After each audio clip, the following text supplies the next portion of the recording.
एबे भी आसिला सबुठु बड़ खबर। आमर मुख्यमंत्री नवीन पट्टनायक नुआ वर्ष रे ओडिशावासी को बड़ उपहार देवाकू जाउछंती। नुआ उत्साह नुआ संभावना सह आरंभ होईछि 2024 वर्ष।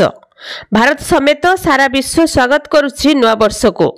तेबे 2024 रो आगमन को उत्सव भली धूमधाम रे पालन करा जायछि। नुआ वर्ष रे ओडिशावासी को मुख्यमंत्री भेटी।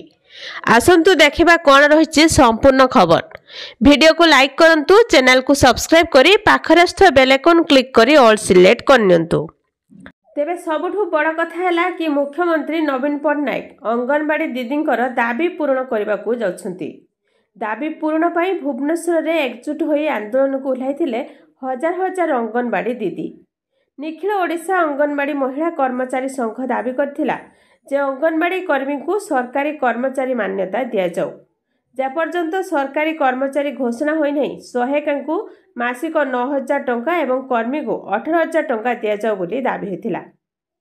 या सहित अवसरकालीन सहायता राशि 5 लाख टंका सह 3,000 टंकार पेंशन पाई दाबी करथिले। तेबे सेही सबुर दाबी पूरण हेबाकू जाउछि। तेबे साधारण निर्वाचन को दृष्टि रखी मुख्यमंत्री नवीन पट्टनायक समस्त अंगनवाड़ी दीदींकर दाबी पूरण करबाकू जाउछंती।